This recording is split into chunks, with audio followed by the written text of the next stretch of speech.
Okay, you can begin. Okay. Good morning, everyone. Today, my group member, Daniela John, and I, Grana Singh, will be presenting on our topic, leading with integrity and moral purpose. So, what does it mean to lead with integrity? Can anybody tell me? Okay. So, leader integrity means stay true to one's word. It's being honest in what you say no matter what. And you gain the trust of others as you do so. It's doing the right thing even when no one is watching, right? So Melissa Clutterer once said that integrity is connected with respect. And I totally agree. Do you guys agree? Yeah. Without integrity, you cannot gain Right. the respect of your fellow members. And without that respect, organizational goals are not attained. The integrity of leaders also reflects the integrity of the organization and its members. Because the leaders are the most visible people in an organization, the actions and values reflect on all of those who are involved. For this, however, we are often faced with ethical dilemmas, and I say ethical dilemmas because leader integrity involves having ethical principles. So I have an example. This is John. John is in charge of the elections committee, and he knows that each candidate must have a GPA, the minimum GPA of average, right? And in order to verify this, they have to sign a statement, but this statement is never verified for assurance. So John sees one of his friends, and John knows that his friend GPA is low. It's not above the required minimum. So this hasn't happened to John alone. It's a lot of other people. So what would you do in this situation? What would be your response? Would you stand up against it, or would you just go along with it like everyone else?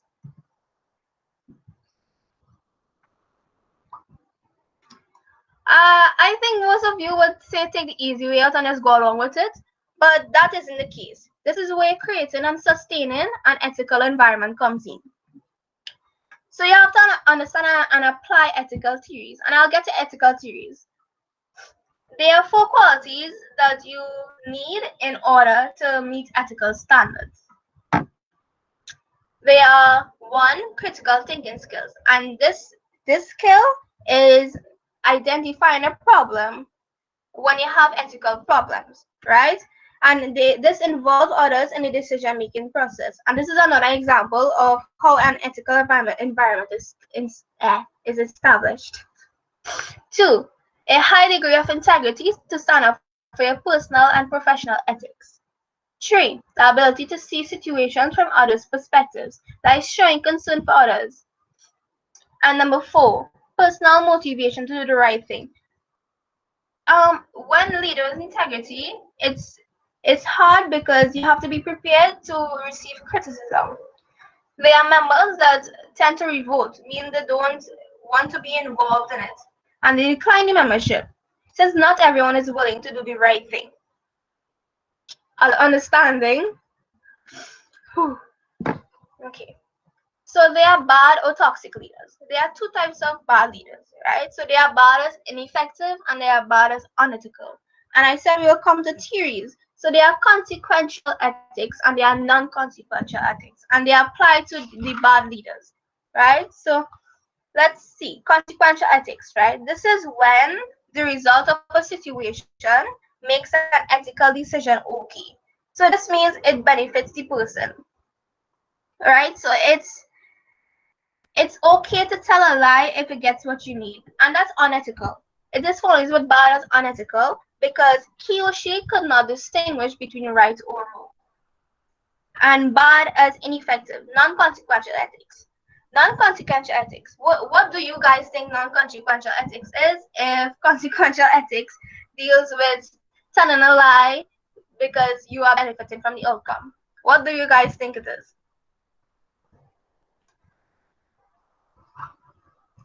Okay. So non-consequential ethics is when people base their decisions not on the results, but on the values and beliefs of their own.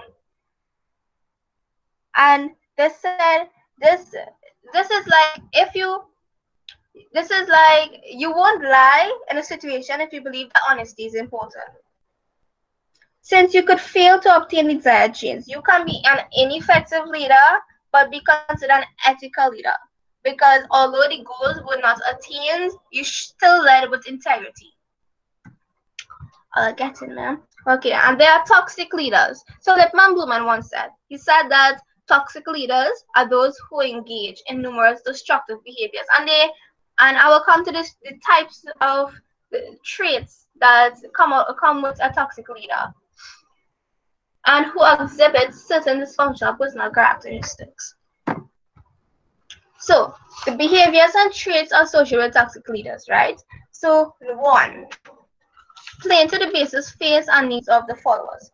So this basically means that the leader feeds on one's weaknesses, right, for their personal benefits, and he encourages those fears so that they can continue to keep benefiting from them.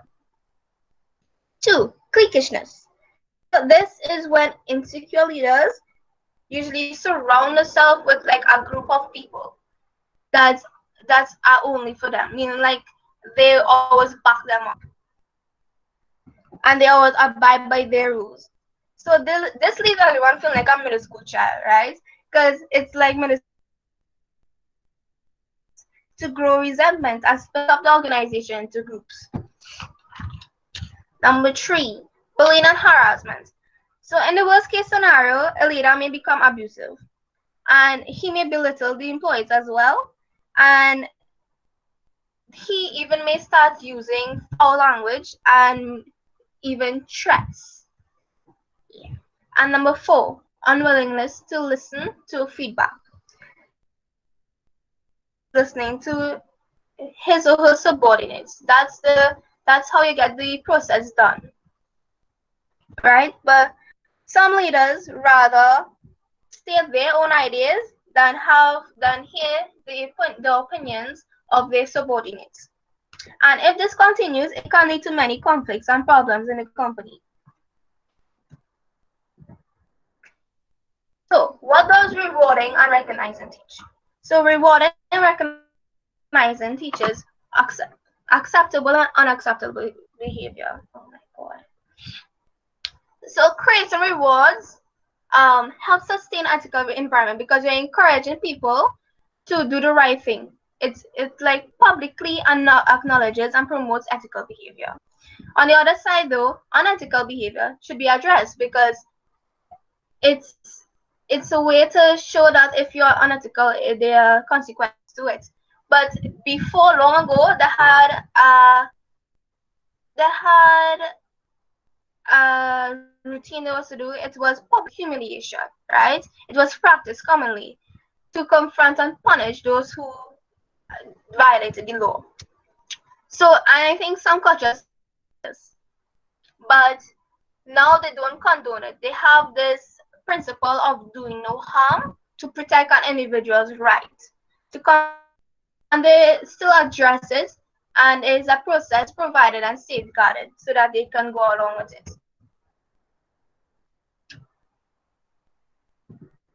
And now, individuals' values and principles versus the organization status. What do you guys have like your own standards? Like you have your beliefs and values, and then there are the organization you work in have completely different standards, and you have to sort of choose between your standards and theirs.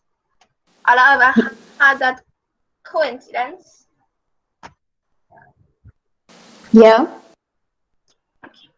So what do we do in such a situation? Yeah, okay. What do we do in such a situation?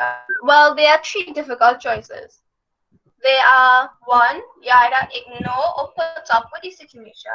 Two, address the situation and work to change organization climate into one that is ethical in nature. Or three, leave the organization. And most people does number three, because sometimes it becomes unbearable.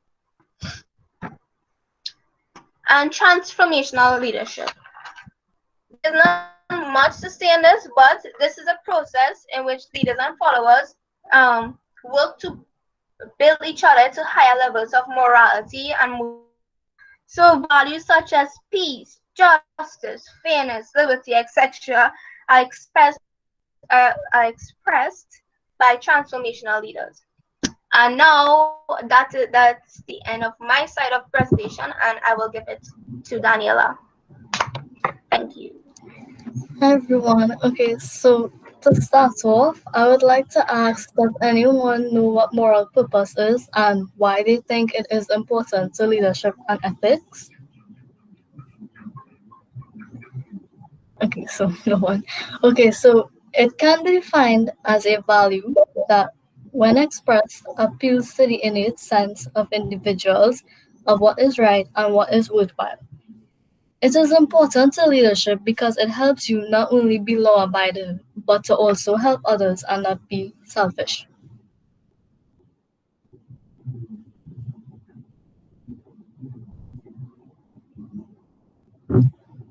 Okay.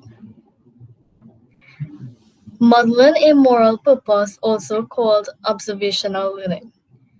This practice was used by the ancient Greeks, who referred to it as imitation or mimesis and used it to teach students. This is simply the leader portraying a behavioral pattern that followers may choose to follow if they look up to the leader or agree with their values and beliefs. Modelers or leaders can portray ethical and unethical practices. It is up to them to teach members the right thing. Organizations as well as community members can use observational learning technique.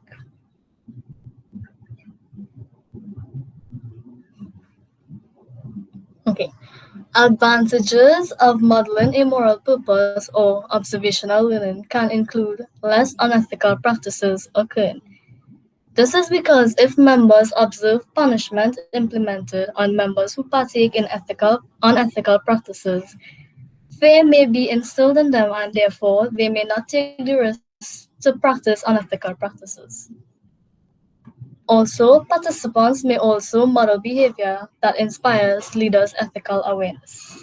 So, with participants effectively modeling ethical behavior, this motivates leaders to be more aware and obedient of what is right and what is wrong. It also sets an example for other organizations externally to practice ethical practices. Disadvantages of modeling a moral purpose or observational learning can include poor or toxic role models can set the wrong examples and lead to individuals practicing unethical practices. And lastly, there is no guarantee that anyone or everyone will follow the models. It's their choice to follow if they wish and if they look up to you. Okay, so an example of like observational learning.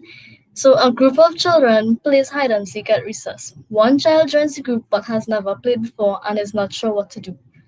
After observing the other children play, they quickly learn the basic rules of the game and join it. So basically, just looking and understanding what's going on, and then you could partake in it.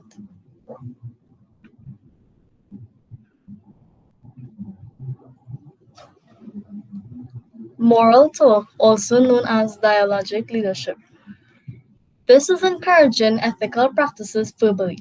This is when the leader initiates conversations about views and perspectives of ethical practices with the participants, and the participants partake in these discussions.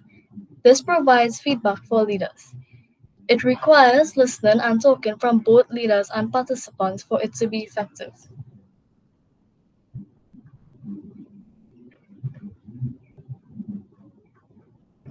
Advantages of moral talk. So it creates and sustains an ethical environment. Also, moral expressions have the potential to arouse feelings of connection with moral action. So while talking and being vocal, expressions can be easily read. Therefore, so can emotions and feelings. While talking, connections to moral action can be more easily understood, and leaders can use this to gain the feedback they need. Also, leaders and participants can use moral talk to influence others and carefully consider their perspectives and positions on issues.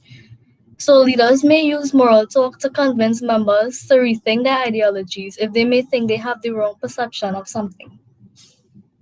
The disadvantage of moral talk, however, is moral muteness. Moral muteness refers to members being reluctant to share their moral opinions. This can be due to lack of knowledge or avoiding dealing with different ideologies and moral perspectives. This is not good because it doesn't give leaders the feedback they need, and leaders may now be confused as to how members would wish to approach the ethical based dilemmas.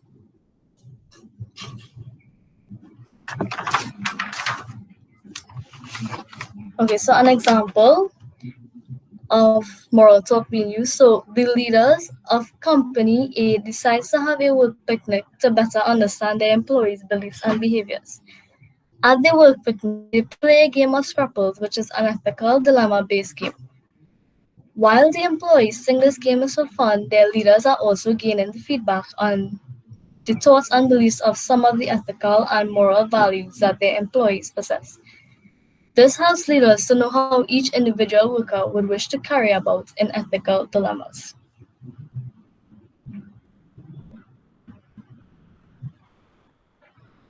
Ethical decision-making models.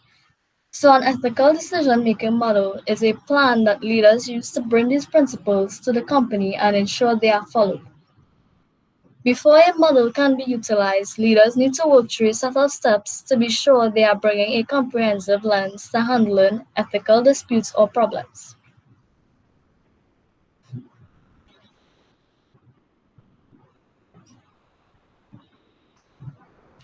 The advantage of ethical decision-making model is that it acts as a guide so participants and members are not lost in time to make ethical decisions, but the disadvantage of ethical decision-making model is that the same process may not always work on all ethical decisions. Some dilemmas might require like different things needed to be done and it may not work out.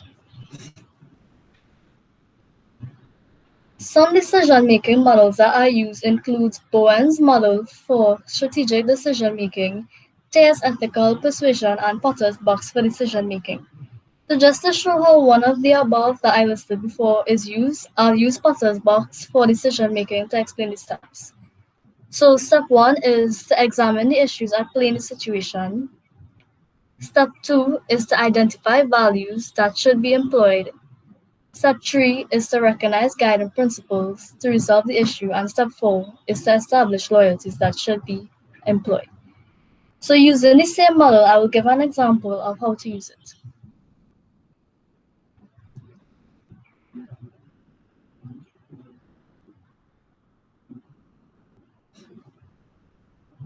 Okay, so Bank A notices money missing from the vaults.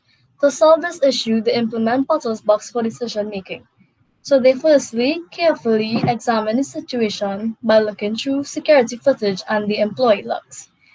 They then identify the values that they stand for, which is 100% against fraudulent acts by any employee. Then they recognize the principles to resolve the issue. This would mean to question acts made by suspicious employees. And lastly, to establish loyalties that must be implemented, which would mean to fire the unloyal employee or employees and turn them into the police. Okay, so 4 dilemma paradigms. So this refers to having to choose between 2 or more alternatives, where choosing any will lead to a compromise of some ethical principle and lead to an ethical violation. So the first one is individual versus community, choosing whether to focus on us versus them. So choosing to focus on yourself or ourselves or others. So do you choose to help your members in your community in times of need, or do you choose to help yourself? Second one, truth versus loyalty, choosing whether to be honest or faithful. For example, the company at which you work in is partaking in fraudulent acts. Do you be honest and take the matter to the police, or do you remain loyal to your company and keep quiet? Third one, short term versus long term, choosing whether to focus on immediate goals or future goals. For example, a company has long-term goals of doubling sales revenue, but short-term goals of promoting an event. Which do they choose to focus on? And lastly, justice versus mercy. Choosing between whether to be fair or to show mercy. So, for example, someone is stealing from work due to hardships their family is facing. Do you do the right thing and report them, or do you show mercy and let them off, put a warning, and try to help them?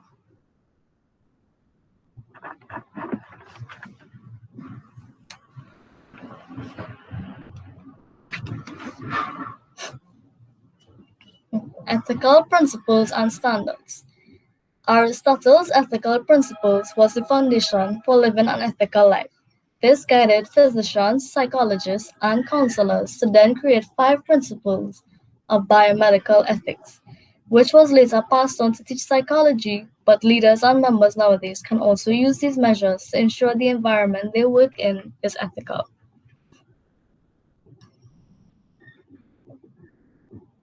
The 5 principles include respecting autonomy, doing no harm, doing no harm or non-maleficence, benefiting others or beneficence, being just or justice, and being faithful or fidelity.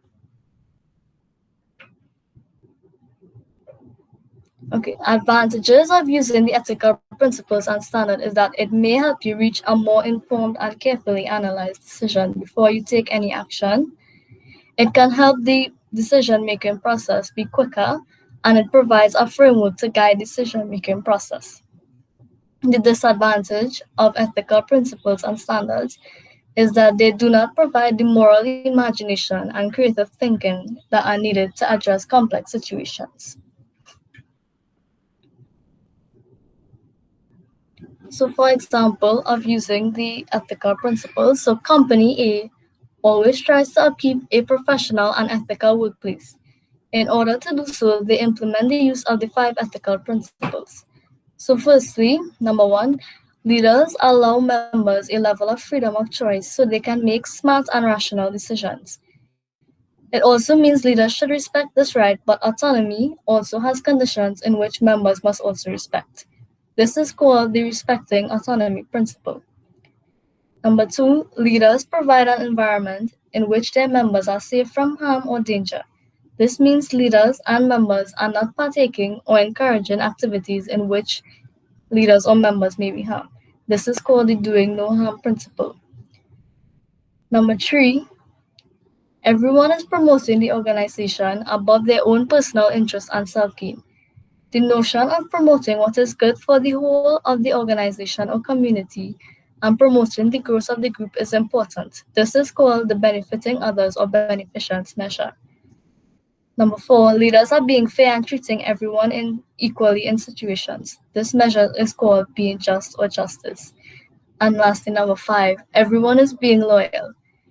Keep promises made and once trust is earned, still keep being loyal to the organization or firm. Because once trust is lost, it is very hard to regain, and if people cannot trust you, issues may arise. This principle is called being faithful or fidelity.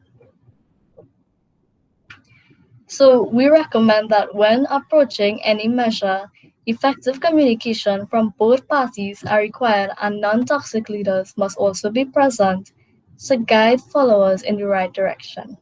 So I'll pass you back to Griana to do the conclusion now.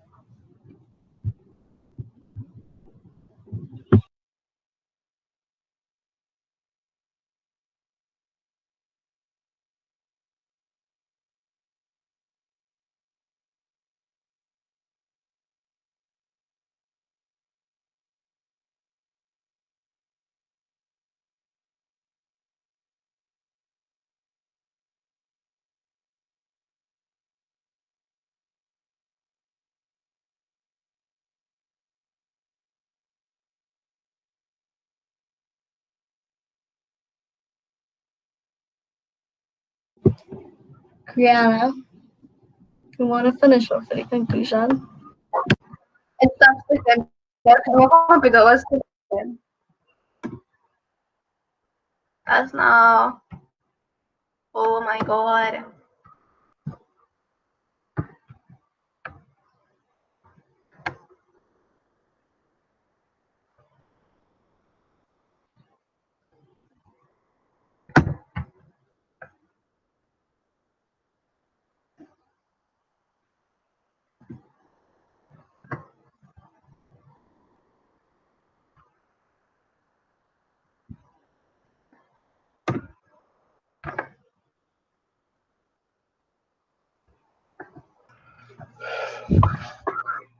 You're having some connectivity issues? Okay, I get it. Okay. Okay, in conclusion, I think being ethical is absolutely necessary when talking about leadership. Don't you guys agree? Oh my god, it keeps on sticking. Yes, we do.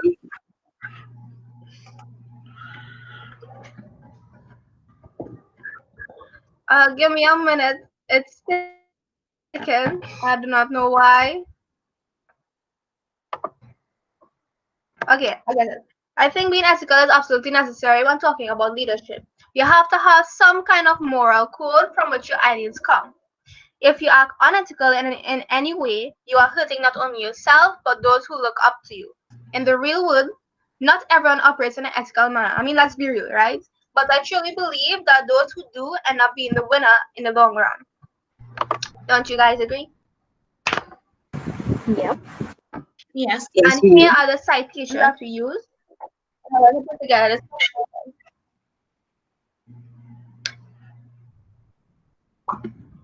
I would like to thank everyone for coming to class and listening to our long presentation. And yeah, that's the end of it. Okay, does anybody have any questions for the group?